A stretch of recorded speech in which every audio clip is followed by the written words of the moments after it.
का मतलब क्या रहेगा? नहीं, इसका मतलब है अज्ञान का नाश हो जाना, तम का नाश हो जाना, माया मोह का नाश हो जाना। क्या आप दुख का नाश नहीं करवाना चाहेंगे? ये भक्ति दुख का नाश करके सर्वतोभावेन महासुख प्रदान करने के लिए है। ततो धनम त्यजन्त्यस्य स्वजनाः दुख दुखितम, भगवान कह रहे हैं। फिर उसके परिवार वाले उससे प्यार नहीं करते। क्या झूठे प्यार में फंसे रहकर जिंदगी गंवाना चाहोगे? क्या आप ये नहीं जानोगे कि तुम्हें कोई प्यार नहीं कर रहा? क्यों झूठ में जीवन व्यतीत करना चाहते हो? सच्ची कोई प्यार नहीं कर रहा, कोई प्यार नहीं। अपने सुख के लिए प्यार कर रहा है, कोई तुम्हें प्यार नहीं कर रहा। तो भगवान कह रहे हैं मैं परिवार से भी उदासी पैदा, कोई उसको प्यार नहीं करता। असलियत में आ गई बात कि कोई प्यार नहीं करता। फिर कह रहे हैं कि जब वो व्याकुल चित्त हो जाता है, कोई उसे प्यार नहीं करता, ऐसा लगता है सब मुझे छोड़ दिए, तब मैं एक रास्ता देता हूं अपने भगवत प्रेमी महात्मा का। वो विशुद्ध संत से मिलता है, और जब संत से मिलता है तब मैं उसे अपनी कृपा से ऐसा सराबोर कर देता हूं, अनुग्रह की वर्षा कर देता हूं, और वो मेरे में डूब जाता है। महाभागवत जन्म जन्मांतर के पापों का नाश करके महान सुख की प्राप्ति, ये है रहस्य हमारे प्रभु का, जो भक्तों के जीवन में जगह जगह पर दुख दिखाई देता है। वो हर मोड़ में ईंट खड़ी कर देते हैं, इधर चल सीधे। ये इतना फिसड्डी मन है कि अगर वो कृपा न करे तो माया में फंसा रहे, पर वो ऐसे ईंट रखते चले जाते, निकल मेरी तरफ बढ़कर आ जा। अब त्रिपुरदास जी बाजार गए तो बेच के बाजार यो रुपया एक पायो, ताको ल्यायो मोटो थान मात्र रंग लाल गाइए, भीजो अनुराग पुनि नैन जलधार भीजो, भीजो दीन ताई धरि राख्यो और आइए, को प्रभु जन आए सहज दिखाई दई, भई मन दियो ले भंडारी पकड़ाइए, काहू दास दासी के ना काम को पे जाऊं लेके, बिनती हमारी जू गुसाई ना सुनाइए। त्रिपुरदास जी को दावत दिखाई दी, जो पीतल की सी दिखाई दे रही थी, उठाई बाजार ले गए तो उस समय उन्हें 100 पैसे मिले, 1 रुपया। 1 रुपया कपड़े की दुकान में गए, मोटी मार्किन को। अब जहां इतना कीमती वस्त्र, सोने के गोटे, हीरे लगाकर सुंदर ऐसी पोशाक भेजते थे, वहां आज स्थिति की मार्किन कैसे ठाकुर जी को भेजे? लाल रंग से लगा, लाल रंग अनुराग का रंग, सफेद मार्किन लाके आंसू गिरते जा रहे हैं कि नाथ ये मोटा मार्किन आपके तो दास दासियों के लायक, आपको कैसे? पर कुछ नहीं है, अनुराग में भीने हुए नेत्रों से अश्रुधार बह रही है, हृदय में भारी दीनता है, और ऐसी ही वस्तु प्रभु को बहुत पसंद आती है। हमसे अगर दी जाएगी 5 किलो सोने का छत्र, तो 4 लाख योजन का सोने का पहाड़ है उनकी इस मृत्यु लोक में। 5 किलो क्या होता है? साहस नहीं हुआ, रंगा लाल रंग में, प्रेम रंग में रंग कर रख लिया, पर साहस नहीं हुआ कि मैं जाकर के श्रीनाथ जी को दूं। कैसे दूं? अब उनके मन में एक बहुत पीड़ा है, और देखो भगवान अपने भक्त की बात को अंतर से जानते हैं। त्रिपुरदास जी के हृदय में दैन्य, और दैन्य भगवान को बहुत प्रिय है। यही दरबार दीन को आदर रीति सदा चली आई। भगवान को मूल्यवान वस्तुएं प्यारी नहीं, भगवान को जो प्यारी वस्तु है वो दैन्य है, दीनता। जेहि दीन प्यारे वेद पुकारे, द्रवो सुश्री भगवाला। इतने में विधान बना, गोसाई जी के सेवक श्रीनाथ जी की सेवा के लिए जो भक्तजन थे उनके यहां विचरण किया करते थे। अचानक दृष्टि में पड़े त्रिपुरदास जी के, देखा ये तो श्रीनाथ जी के सेवक हैं जो गोसाई जी के पार्षद हैं और ये तो सेवा सामग्री श्रीनाथ जी को पहुंचाते हैं। तो आपने प्रणाम किया, घर लिवा गए, कुछ खाने पीने के लिए व्यवस्था ही नहीं। कैसी कैसी, कहां राजमंत्री का सुख और कहां, बहुत संकोच में भरे हुए वो मार्किन निकाल के लाए जो लाल रंग से रंगी थी, और कहा हाथ जोड़ करके कि हर वर्ष प्रतिज्ञा थी कि श्रीनाथ जी को पोशाक भेजेंगे, पर भगवत कृपा से वैसा विधान बन गया है। यद्यपि ये श्री गोसाई जी के किसी दास दासी के पहनने योग्य भी नहीं है, फिर ये श्रीनाथ जी के श्री अंग के लिए तो क्या होगी। पर आप क्या इस भेंट को वहां तक पहुंचा देंगे? भंडारी को दे देना, पर गोसाई जी को कुछ मत बताना, न मेरी स्थिति बताना कि खाने को भी नहीं, और ना ये बताना कि ये मार्किन भेजा, कुछ मत कहना, उनको दुख पहुंचेगा। केवल भंडारी को दे देना, वो जो चाहे जैसे चाहे, यद्यपि वे श्रीनाथ जी के योग्य तो है ही नहीं। देखो, भगवान भावोत्सवेन भजताम रस कामधेनु है। बड़ा हृदय में सुख हो रहा है उस वस्त्र को लेकर, वो जो भगवत पार्षद है। आज तक उनको ऐसी भेंट, इतनी इतनी भेंट मिलती थी श्रीनाथ जी के पास ले जाने के लिए, लेकिन ऐसा सुख नहीं होता था जैसा त्रिपुरदास जी ने रो करके जब मार्किन दी लाल रंग से रंग के, उनको एक अपार सुख हो रहा है। और दियो लय भंडारी कर राखे धरी पटवा पे, निपट स्नेही नाथ बोले अकुलाए के, भय हैं जड़ाए को बेगी ही उपाय करो, विविध ओढ़ाए अंग बसन सुहाए के। आज्ञा पुनि दइयो अंगीठी बारी दई, फिर वही भई सुनी रहे अति ही लजाए के। सेवक बुलाए कही कौन की कबाए आई, सब की सुनाई एक बहीली बचाए के। त्रिपुरदास जी का वस्त्र लेकर बड़े प्रेम में डूबे हुए भगवत पार्षद गए और भंडारी जी से कहा कि आपसे तो कुछ छुपाव है नहीं, ये त्रिपुरदास जी का दिया हुआ वस्त्र है। यद्यपि बहुत कष्ट में उनका जीवन है, फिर भी उन्होंने ये सेवा भेजी। आप इस सेवा का आदर करना, अपमान मत करना कि कहीं फेंक दो। अरे मार्किन कहां ठाकुर जी के श्रीअंग पोशाक वाले। तो उन्होंने, भंडारी ने कहा कि इसका सही प्रयोग करेंगे। तो जो ठाकुर जी की पोशाक थी उसको बांधने के काम में ले लिया। उन नए वस्त्र जो मार्किन आई उसमें रखकर ठाकुर जी की पोशाक बांधकर और उसे अलमारी में रखने। परम स्नेही ठाकुर जी कांपने लगे। जब श्रृंगार हुआ तो सर्दी का समय था, कांपने लगे श्रीनाथ जी। जब श्री आचार्य चरण सेवा में गए तो कहने लगे मुझे बहुत जोर की ठंड लग रही है। ठाकुर जी बोलते हैं निज जनों से, जैसे हरिवंश महाप्रभु से राधा वल्लभ जी बात करते थे, बंचंद महाप्रभु से बात करते थे, बिहारी जी से स्वामी जी महाराज, विठल विपुल देव जी, बिहारिन देव जी। अब हम लोगों की जाकी रही भावना जैसी प्रभु मूर्ति देखी तिन तैसी। मुझे ठंड लग रही बहुत जोर की। बोले जय जय, अभी उपाय करता हूं। तत्काल बड़े गरम गरम महंगे वस्त्र धारण कराए। ठाकुर जी फिर बोले बहुत ठंड लग रही है, बहुत ठंड लग रही। कहा जय जय, अभी उपाय करते। तुरंत अंगीठी जलाई गई। सामने अंगीठी ऐसे सुंदर नवीन कोमल उनके वस्त्र ओढ़ाए गए। ठाकुर जी फिर कांप के कहते मुझे बहुत ठंडी लग रही।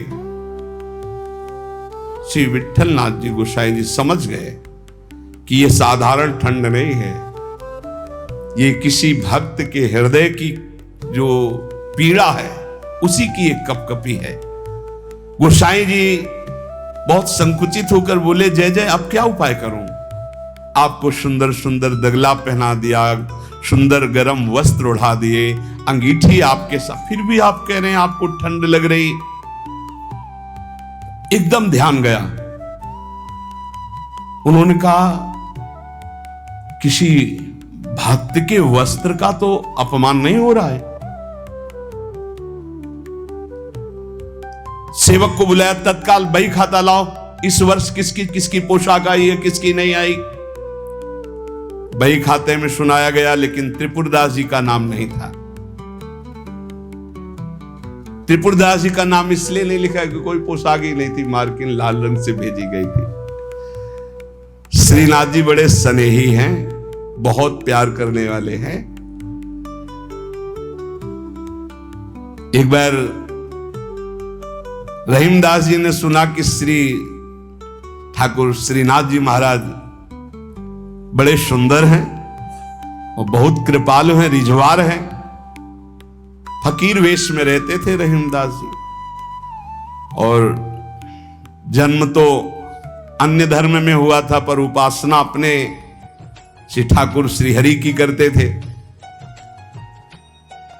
श्रीनाथ जी यतिपुरा में गोवर्धन में विराजमान थे। आप जब आए दर्शन करने के लिए तो द्वार में ही ब्रजवासियों ने रोक दिया, जो द्वारपाल थे। देख के ही आप अंदर दर्शन करने नहीं जा सकते हो, फकीर वेश। ऐसे थोड़ी देर ठाकुर जी के दरवाजे पे खड़े रहे, झुंझला के बोले, ऐसी साहिबी और ऐसी बेकूफी, ऐसी साहिबी और ऐसी बेकूफी। साहब बुला रहे हैं, सेवक रोक रहे। अब सनकादि तो है नहीं कि जा 3 जन्म के लिए रोक दिया ना जय विजय ने, तो झुंझला के ही तो सनकादि ने साप दिया था। प्रभु के दर्शन की इतनी व्याकुलता, तो रहीम जी के हृदय में इतनी व्याकुलता थी कि उन्होंने कहा, ऐसी साहिबी और ऐसी बेकूफी।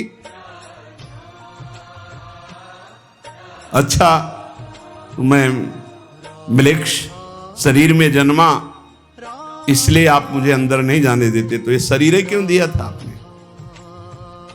और चलो शरीर दिया था तो इच्छा क्यों की कि आओ मेरे दर्शन करने? मैं स्वयं इच्छा करके आया हूं। पहले सुनवाया, बड़े कृपाल हो, बड़े सुंदर हो, बड़े उदार हो, और बुलाया तो ऐसी साहिबी और ऐसी बेवकूफी, मुझे धक्का मार के बाहर किया जा रहा है कि मैं आपके दर्शन न कर सकूं। इतनी प्रशंसा सुन करके आया, और आपका फकीर हूं, आपका हूं। हरि रहीम ऐसी करी ज्यों कमान सरपूर, खैच अपनी ओर को छाड़ी दियो अति दूर।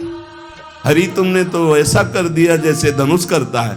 धनुष खींचा अपनी तरफ जाता है तो बाण दूर निकल जाता है, खींचा अपनी तरफ धक्का मार के दूर भगा रहे हो कि मेरे दर्शन नहीं कर सकते।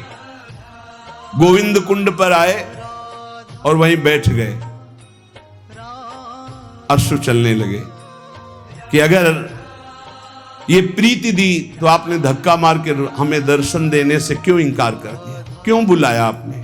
ऐसा क्यों मजाक किया मेरे साथ? मैं आपके लिए जीवन धारण किए हुए हूं और आपने धक्का लगा के बाहर करवा दिया।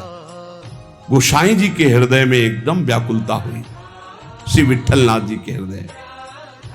और आपने कहा, किसी फकीर का अपमान तो नहीं किया यहां किसी? देखो कैसा भगवान का खेल होता है। तो उनका, हाँ एक फकीर आए थे, उनको रोक दिया गया। अरे जल्दी खोजो, जल्दी खोजो, हृदय में दाव हो रहा है, जल्दी खोजो, कहीं दूर ना चले जाएं। ऐसा होता है, पक्का होता है। खोजा तो ये गोविंद कुंड में छतरी पे बैठे थे, आंसू चल रहे थे। दौड़ के जाके बताया, और 1-2 पार्षद वहीं रुके रहे कि जाने ना पावे, कि वो फकीर तो बैठे हैं गोविंद कुंड में। श्रीनाथ जी ने स्वयं कहा, जल्दी ले जाओ, प्रसाद मेरा ले जाओ, उनको पवाओ जा करके।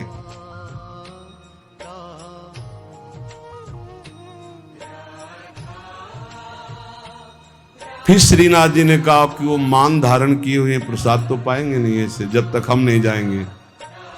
तो इधर तैयारी प्रसाद की जा रही, उधर अपने प्रसाद की थाल लेकर ठाकुर जी स्वयं गए और कहा बाबा प्रसाद पा जी ही देखा। अब वो तो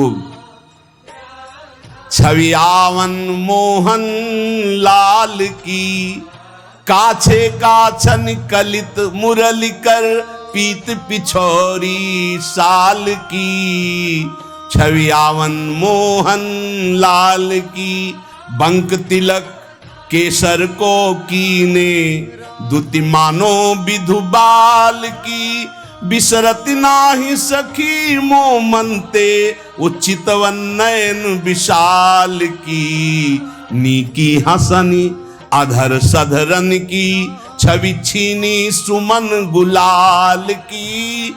जल सो डार दियो पुरैन पर डोलन मुक्ता माल की। आप मोल बिन मोलनी डोलनी बोलनी मदन गोपाल की। ये स्वरूप निरखै सोई जाने इन रहीम के हाल की। रहीमदास जी बेहाल हो गए। मंद मुस्कान तिरछी चितवन अलबेली चाल है बाबा काहे को रो रहे हो? प्रसाद पाले। कमल दल नेत्रों में नेत्र मिला के देखे, वहां तो धक्का लगा दिया, यहां स्वयं चल कर आ रहे हो।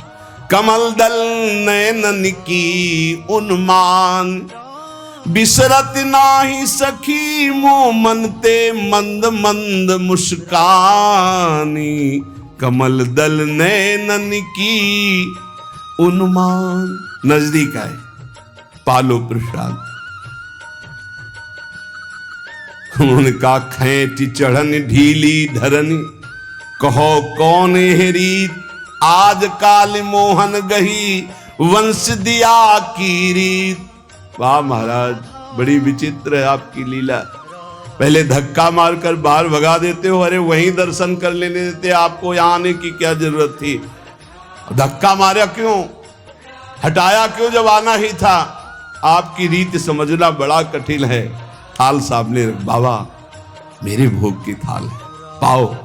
ये प्रीति देखते हैं, सिर्फ प्रीति देखते हैं। पीट करके ऐसे बैठ गए, नहीं पाऊंगा। आपने धक्का क्यों लगवाया? दर्शन करने के लिए बुलवाया, फिर धक्का लगवा दिया कि नहीं तुम अंदर प्रवेश नहीं कर सकते।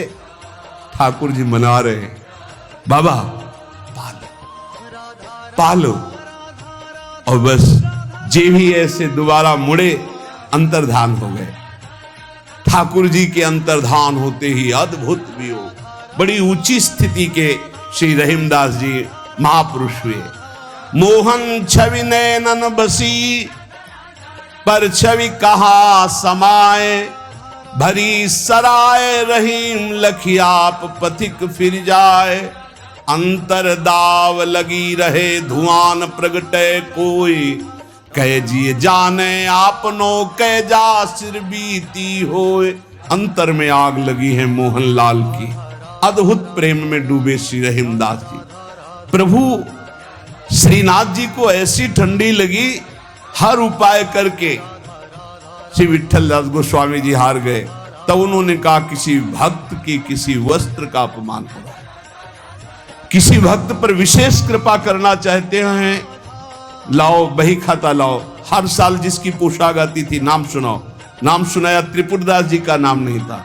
तो सुनी ना त्रिपुरदास बोले धन नाश भयो। मोटो एक थान आयो राख्यो है बिछाई के। ल्याओ बेगिया ही छिन मन की प्रवीण जानी। ल्यायो दुख मानि ब्योति लई सो सिवाय के। अंग पहिराई सुखदाई कापे गाई जात। कही तब बात जाड़ो गयो भरी भाई के। नेह सरसाई ले दिखाई उर आई सबे। ऐसी रसिकाई हृदय राखी है बसाए के। विट्ठलनाथ गोस्वामी जी ने कहा त्रिपुरदास जी का नाम नहीं सुनाया, हर वर्ष भेजते थे, क्या इस वर्ष पोशाक नहीं भेजी? देखो एक तो भगत होते हैं, कुछ फुलरा चढ़ता 4 दिन की भक्ति का, सोडा वाटर की तरह मार फूल के एकदम। और एक भक्त होते हैं जो गंभीरता पूर्वक कदम बढ़ाते, जितनी सेवा तो बढ़ाते चले गए, पूरा जीवन समर्पित कर दिया। और एक होते हैं एकदम फुलरा की तरह से बड़े हो, बस खत्म। हमें लगता है कि भक्ति सोडा वाटर वाली ना करो, क्षणिक वैराग्य वाली मत करो, एक कदम बढ़ाओ पर बहुत मजबूत बढ़ाओ। जीवन में चाहे जितना संकट आ जाए, उतने कदम जो हम बढ़ चुके हैं भक्ति के, पीछे नहीं लौटेंगे, चाहे मृत्यु क्यों ना हो जाए। ऐसी दृढ़ निष्ठा रखनी चाहिए, तभी माया पर विजय प्राप्त होती है। पोशाक हर वर्ष त्रिपुरदास जी भेजते थे, उनका नाम बही खाते में था, क्यों नहीं भेजा? सेवक ने कहा राजकोप के द्वारा सारा धन उनका नष्ट कर दिया गया, छीन लिया गया है, तो कुछ नहीं भेजा? नहीं भेजा है। मार्किन भेजी, लाल कपड़े में, लाल रंग में रंग करके कपड़ा आया है। वो ठाकुर जी की पोशाक लायक है नहीं, इसलिए ठाकुर जी की पोशाक रखकर उसमें गोसाई जी ने कहा अच्छा आप समझ में आया, इसीलिए ठाकुर जी को ठंडी लग रही। अरे जल्दी वो कपड़ा लाओ, जल्दी कपड़ा लाओ। और तत्काल दर्जी को बैठाल कर तत्काल सिलवाया। और ठाकुर जी को जे ही अंग में धारण करा, ठाकुर जी मुस्कुरा दिए और बोले हाँ अब सर्दी दूर हो गई। बड़े रिझवार ठाकुर है। प्रेम प्रभु को चाहिए, भाव प्रभु को चाहिए। इसी भाव को दृढ़ करने के लिए ये महापुरुषों के पावन चरित्र हैं। कैसी भी परिस्थिति हो, बस ये आप एक जन्म के लिए, वैसे तो सब भोग ही रहे हैं, नरक स्वर्ग अपवर्ग सब दुनिया का, एक जन्म के लिए आप प्रभु के लिए थोड़ा हिम्मत कर लो। कैसी भी परिस्थिति आवे, आपका नियम न टूटे, आपका भजन न टूटे, जो नियम बनाओ उसे चलने दो। प्राण चाहे निकल जाए, इस जन्म में भक्ति से पीछे नहीं हटना, तो निश्चित भगवत प्राप्ति हो जाएगी। ये जीवन हमारा भगवत प्राप्ति के लिए है। बहुत सावधान, सुख दुख के ये भाव समुद्र के थपेड़े हैं। कहीं सुख में भूल मत जाना, कहीं दुख में घबराकर भक्ति मत छोड़ देना। आगे आपको बहुत सुख मिलेगा। ये भक्ति दुख सुख देने वाली नहीं, भक्ति सुख दुख में समान स्थिति पैदा करती है। भक्ति भगवान को आकर्षित करती है। और सही मानो, आज तक खुद अपना अनुभव में बता रहा हूं, ये दुख, ये विपत्ति, ये रोग, ये नाना प्रकार का तिरस्कार, निंदा, यही ऊंचाई पर चढ़ाती है।